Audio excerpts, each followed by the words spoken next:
Meet the team that doesn't just talk about impact, they ignite it. Jim Morris and producer Rachel. Good morning. Good morning. We're feeling God. froggy this morning. I don't know about what was in your coffee, Rachel, but I feel like you and I have just been all over it, back and forth, bright and early. It's a lot. But like when you have multiple balls in the air, you have to utilize the time as effectively as possible. Totally. What I get frustrated is people coming back like, well, what about this? It's like, well, if you read the document I sent you, you would know. I'm so sassy today. I don't know if anybody should watch this. Well, the good thing is you've got a lot of time in the day to mitigate some of that sass. No, I'm just playing with you. But let's talk about some energy gains, some energy drains. What's going on in your world recently with some clients or some of the conversations inside Impact Effect Accelerator? Like anything you've been focusing or working on yourself or with some of our members?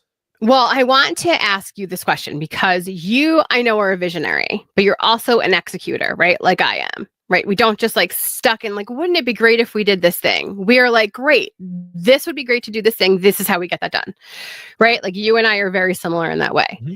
And so I have a client who is in the visionary stage, right? Like, wouldn't it be great if we could do this? And I'm like, yes, here's how we do that. And I started to lay everything out. And then, of course, when we had to get other departments involved, it was like, well, you can't do this and you can't do that. Actually, they didn't say can't. Here are the parameters to this. This would take this. It's going to take this much time for this. Right? But like nobody said no. And so it was like, great. So what you're saying is, if I get you all of this information by this certain time, we can still do the thing. And I did that. I did my due diligence. I did all the things.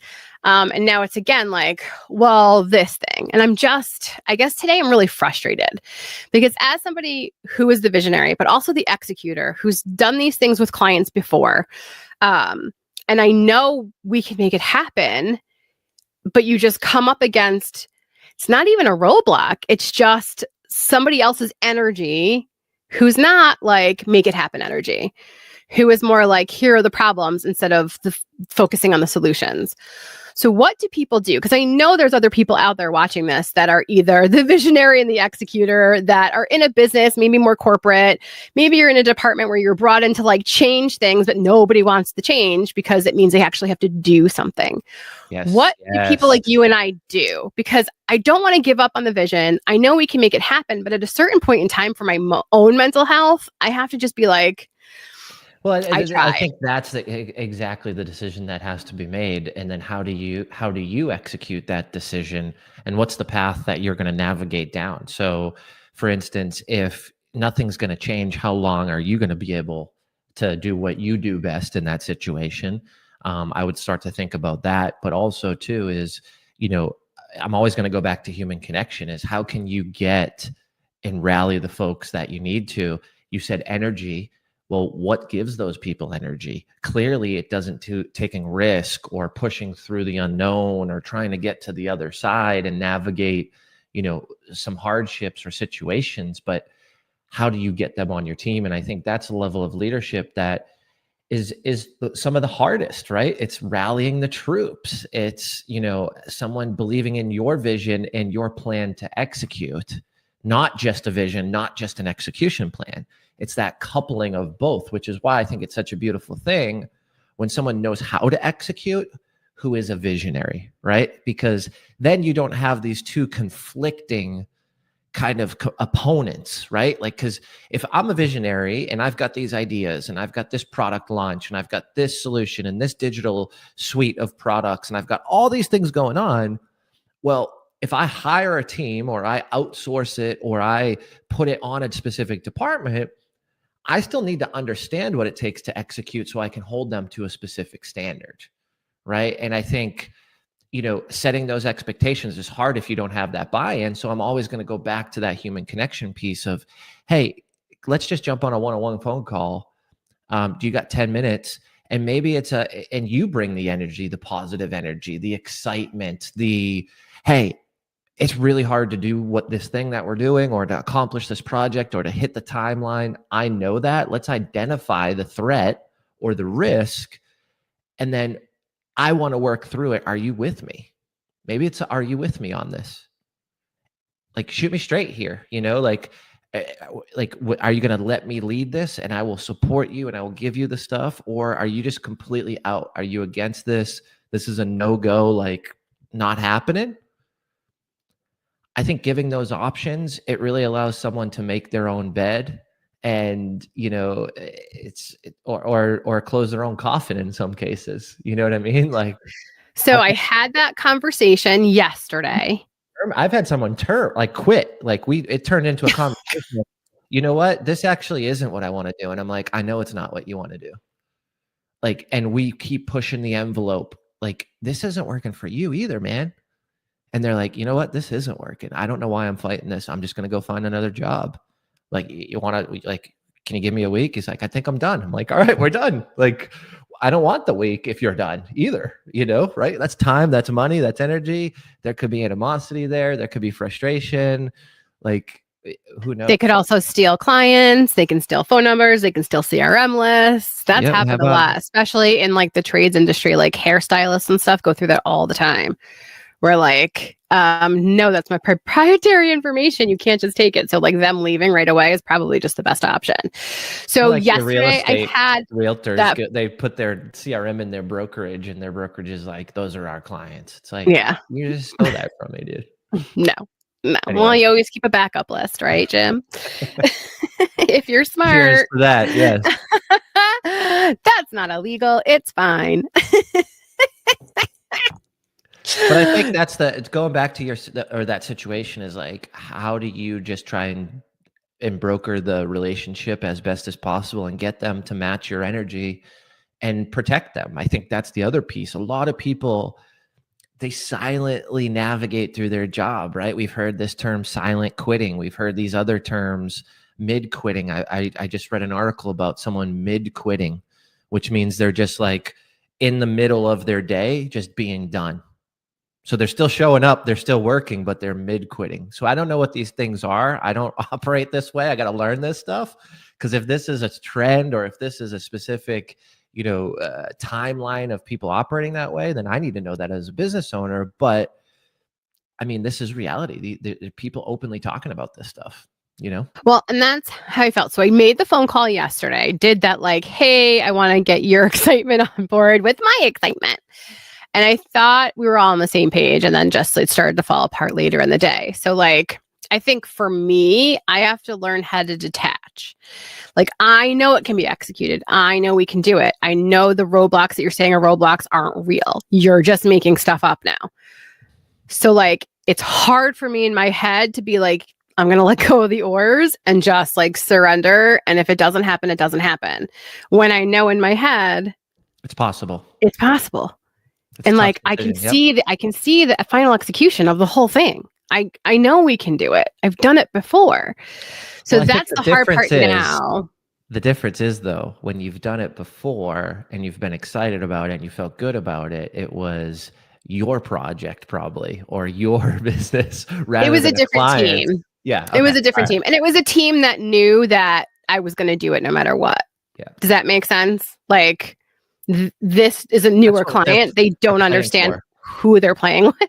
Yeah, but that's the team you try to get to and build, right? Is like the team that's like, let's go and pour it all out. Let's go dive in 100%. And if this thing fails, we go down together, knowing that you're going to protect us as the leader. And I think that is very hard to accomplish. People act like that happens or act like that's real, but it's not. Right? Like, how do you really get there? And I think it's really getting down to that point of like, what are you scared about? What are you concerned about? Like, let's do this thing together. Where in your mind is this? It can't be done. Like, let's work together and unpack it almost. Well, and in that space, I want people to understand, managers, bosses, people above, when they complain about, well, no one's bringing us new ideas. We have nothing new. We have nothing fresh. We have nothing, whatever. It's generally because of this reason. Yeah, nothing gets done.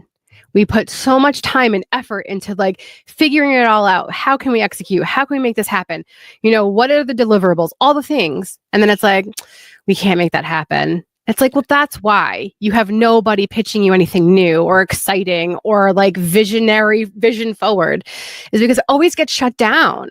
Yep. And so if you are a boss or a leader, or you can say, and you can make it the yes, like, then be that person. Please be that person, because all of people like me, like the visionaries that are trying to help you execute, like there will be a time where I'm just like, that's a great idea. I don't know how to do that. Well, I think the difference too is you're talking about high performers will have that response because you're a high performer. So you said visionary and executor, two great terms, but I think a high performer is not going to put up with that. A high performer is going to walk away. A high performer is not going to bring those ideas.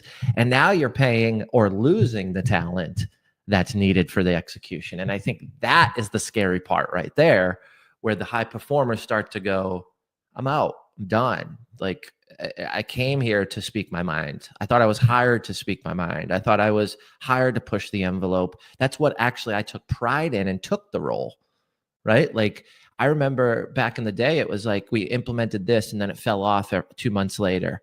And then we implemented this, and I finally had to go to one of my bosses and say, dude, I'm not implementing anything else. You make me look bad. You don't talk to my team of 40 managers. I talk to my team of 40 managers, and they're losing trust in me because every couple of months we're rolling out something new, and we just threw away the thing before that I just trained them on. Because when you tell me as a high performer to go get my team ready, be the leader in the company, be the department that owns the change, Jim Morris is damn well going to do that, right? Like, I want to lead the change in every department, let alone when I was working in corporate in one department. So it was like, I'm implementing, I'm training, we're executing. Now we're switching up the script, or we're not doing this anymore. That's going to kill that performance level of anybody who wants to make a difference and a change, So I'm a high performer who really has to figure out like what my boundaries are, I guess, and like what I'm willing to do to go through it. I mean, I pushed off other client work to handle the execution of this because I knew it was time sensitive. And so to me, it's like, if you just want another, like, don't know if we can do it, you know what I mean, person, I'm just not that person. So I just have to really figure out, like, well, there's your boundaries. For my mental health, like, and again, I push off not just like client stuff, I push off my family to be like, I'm going to stay up all night to write this. Like, I have a proposal that has to be done now because otherwise it won't happen. So like, I really have to really like genuinely look at myself and see, like, is the feeling I'm having right now worth it? Yeah. Well, I also think too, is you are, working for a client is different than working for yourself, right? So, what are you building? And is it worth taking on the emotions and breaking your boundaries for someone else's business that doesn't want to navigate the idea that could be a winner or is a winner? I think you've got to be okay with that, knowing it's not your business. I think that's where that silent quitting comes up, though, is that consistency of you doing that. And I'm not saying you're going to silent quit, but I'm saying this is the way that, like, I've been reading about this, and like, this is where that term comes from. Exactly what you're saying is like, I get shut down. I bring an idea. I get shut down. I bring an idea. Then I get bitched at for something that I thought I did right without training. And it's like, well, let me just focus on this stupid stuff that doesn't move the needle, because I can't bring new ideas. So I just silently quit and collect my paycheck. Like, that's real, So I love that. What I'm hearing is focus on my own business and silently quit my clients. No. No. That's not what we're saying. I'm saying, what I really have to understand what my non-negotiables are, right? With working with a team of people. And this was the perfect example, I think, of what other ideas? I can't literally pull the cart up the mountain on my own. Yeah. And so I need to know, like, we have within 24 to 48 hours, if we can't make XYZ happen, then then it's not happening.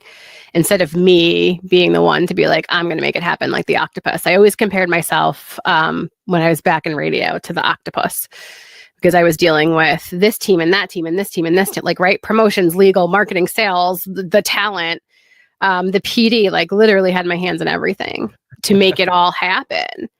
And it's just, I don't know that I can do that again. So, and like you said, if it's not for my company, like, well, at the end of the day, from a consultation standpoint or working with a client, you're advising. That's your role. Your role is to advise and to build the plan for execution. If they don't execute it, they have to take on the action of doing something or not doing something with those associates that don't want to follow the leadership that was hired to bring in this plan. And I think that's where your high level leadership and the high level leadership of the client that hired you, the decision maker, that's the conversation next that needs to happen is,